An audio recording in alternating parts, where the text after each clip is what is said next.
तेरे सिवा मैंने किसी को न जाना, सुनो मेरे कान्हा, सुनो मोरे कान्हा।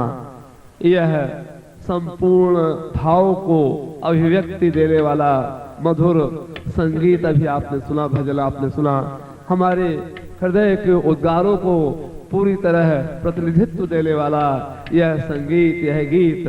और हमारी यही तो भावना है गुरुदेव कि हम आपके सिवा और किसी को नहीं जानते गुरुदेव। हम तो केवल आपके हैं, केवल आपके हैं, और आपके उस समर्थ शक्ति के अलावा हमारा कोई आशा नहीं है गुरुदेव। आप इस कुबेर कृत महालक्ष्मी प्रयोग के द्वारा आपने हमें समस्त दरिद्रता के नाश के लिए और सभी प्रकार के वैभव हमें देने के लिए जो आप कटिबद्ध हैं, वही हम आपसे प्रार्थना करते हैं। जोर से जय घोष आपको करेंगे। इस जय घोष के माध्यम से हम भगवत पूजपाद गुरुदेव जी के ऐसे दिव्य सर्व समर्थ चरणों में यह निवेदन कर रहे हैं गुरुदेव कि आप ही हमारे हैं, केवल हमारा आसरा आप ही है। आपके अलावा ना तो हमारे जीवन का कोई मूल्य है, ना हमारा कोई लक्ष्य है, ना हमारा कोई भी रास्ता नहीं है गुरुदेव। हमारा तो जीवन, हमारा लक्ष्य, हमारा धर्म केवल आपके चरणों की शरण है गुरुदेव। बोले परम पूज्य गुरुदेव की, जोर से बोलेंगे, बोले परम पूज्य गुरुदेव की, परम पूज्य गुरुदेव की, परम पूज्य गुरुदेव की। वंदनिया माता जी की, वंदनिया माता जी की। पूज्य छोटे गुरुदेव की, पूज्य छोटे गुरुदेव की। सिद्धाश्रम साधक परिवार की, आज के आनंद की। हर हर महादेव।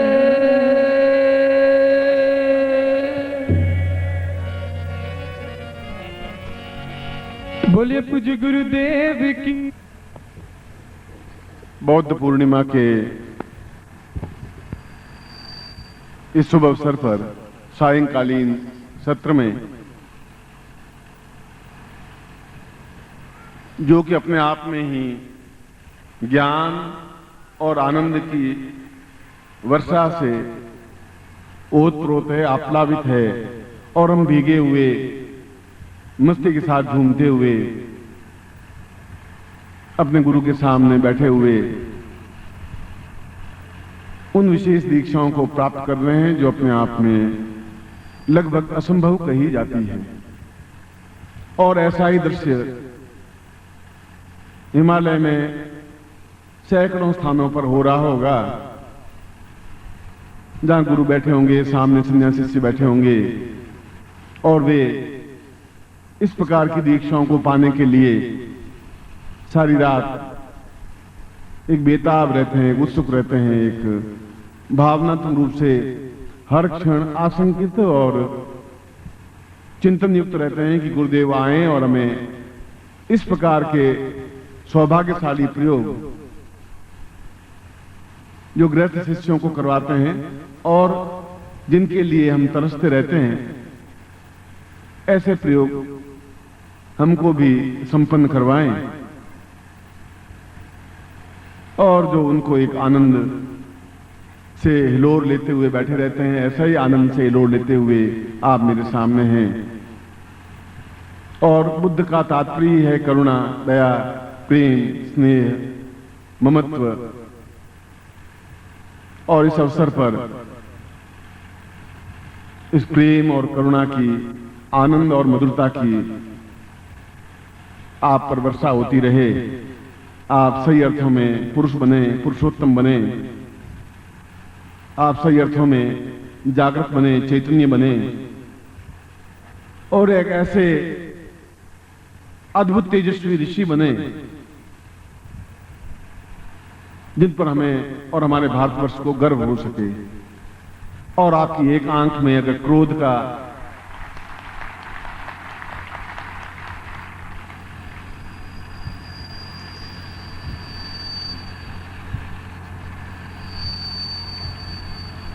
शंकराचार्य ने एक साधक, एक शिष्य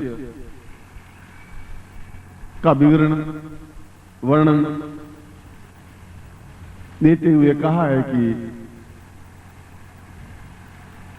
ऐसे कौन से तरीके हैं, ऐसी कौन सी युक्तियां हैं जिन सही अर्थों में एक शिष्य बन सकें। और उसने कहा है कि गुरु की मर्यादा है कि वह अपने शिष्य को अंगारों पर चलने के समान बना दे, हिमालय के ऊपर चलने के समान भी बना दे, ऐसा बना दे कि उसका मुकाबला अन्यत्र नहीं हो सके। उसकी एक आंख में भभकती हुई लपकती हुई आग हो तो दूसरी आंख में दया करुणा प्रेम और स्नेह हो, क्योंकि वो निर्भीक बने मगर हृदय से बहुत उदार हो, प्रेम से ओतप्रोत हो। और शंकराचार्य जैसा एक सन्यासी व्यक्तित्व यह कहता है उस श्लोक में, दीर्घो सतां वै परिनेह रूपम सर्वात्मनां भाव परेश नित्यम ज्ञानोवतां पूर्णमदैव चिन्त्यम् सदाहं शरण्यं वदेहं सदैवम्। शिष्य अपने आप में संपूर्ण प्रेम का एक सागर हो और गुरु भी ऐसा हो गुरु की वह अपने शिष्यों में प्रेम की अजस्र धारा प्रवाहित कर दे, प्रेममय बना दे, उसको जीवन का एक चिंतन दे, एहसास कराए कि प्रेम अपने आप में जीवन की सर्वोत्कृष्ट पूंजी है। हमारे जीवन के पास अगर पूंजी जैसा कोई शब्द है, धरोहर जैसा कोई शब्द है, तो वह प्रेम है। क्यों? प्रेम ऐसा खड्ग है जो घृणा, द्वेष, क्रोध इन सबको काट डालता है। प्रेम में ईर्ष्या नहीं होती, प्रेम में दूसरा भी कोई नहीं होता। प्रेम है तो फिर एक प्रेम है और जिससे हम प्रेम करते हैं वो होता है। तीसरा संसार में कोई होता ही नहीं, वह चाहे भक्त और भगवान का प्रेम हो, वह चाहे गुरु और शिष्य का प्रेम हो, वह चाहे आत्मा का परमात्मा से विलीन होने का प्रेम हो। यह प्रेम तब तक मन में प्रभावित नहीं हो सकता जब तक उस आनंद की सरोवर की सृष्टि नहीं कर देता, उसके हृदय में वह प्रेम की सागर, प्रेम की नदी नहीं प्रवाहित कर लेता, तब तक जीवन अपने आप में सूखा ठूंठ की तरह और मरुस्थल की तरह वीरान और रेगिस्तान के समान होता है। उसमें कोई खुशी नहीं है, कोई मस्ती नहीं है, कोई आनंद नहीं है, कोई उमंग नहीं है, कोई जोश नहीं है, कोई जवानी नहीं है। और अगर नहीं है तो फिर जीवन नहीं है। इसलिए मैंने कहा कि यह द्वैत भाव अद्वैत भाव में परिवर्तित हो जाए, जहां हम दो हैं, एक शिष्य है, एक गुरु है, और दोनों मिलकर के एक ही बने, दोनों में फिर अंतर हो ही नहीं।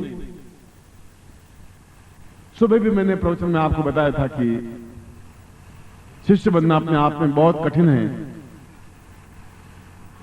और ऐसा अंदर एक मरुस्थल में एक अमृत घट सिंचन हो, एक उसके माध्यम से ऐसा प्रेम प्रवाहित हो, उन प्रकार की साधनाओं को हम सफलता के साथ सिद्ध कर सकें, इस दुनिया को बता सकें कि हम सही हैं, हम भारतीय हैं, हमारे पूर्वज सही थे, हमारे ऋषि मुनि योगी यति सन्यासी सही थे।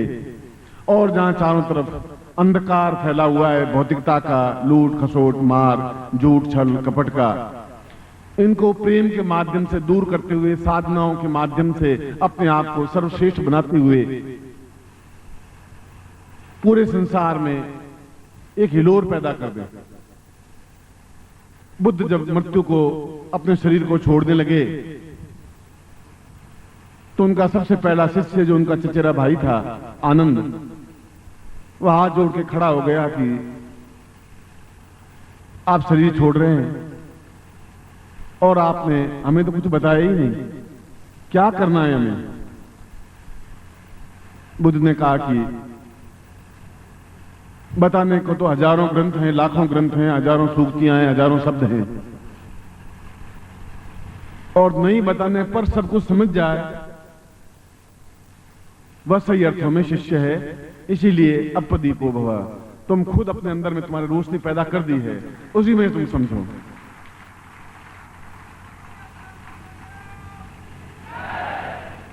मैं आज से केवल 4 साल बाद, 3.5 साल बाद एक नई शताब्दी शुरू हो जाएगी। ये 20वीं शताब्दी की जगह 21वीं शताब्दी शुरू हो जाएगी हमारी आंखों के सामने। और उसमें जो युवकों की गति चल रही है, आप देख लें कि 4 साल बाद वे कैसे बनेंगे। उस समय आपकी जरूरत पड़ेगी। उस अंधकार में रोशनी फैलाने वाले सबसे आगे खड़े होंगे, तो फिर आप खड़े होंगे और कोई दूसरे खड़े नहीं होंगे। बल प्रभु गुरुदेव की, प्रभु गुरुदेव की, प्रभु गुरुदेव की, बोलिया माता जी की। हर हर महादेव।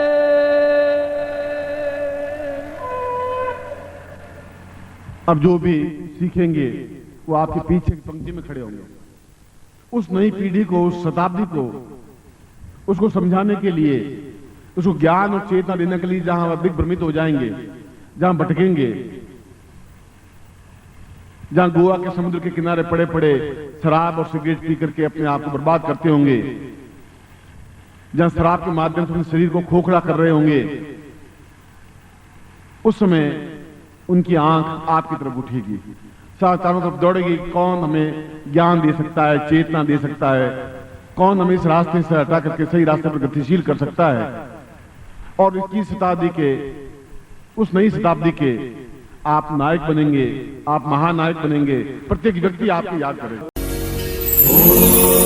परम तत्वाय नारायणाय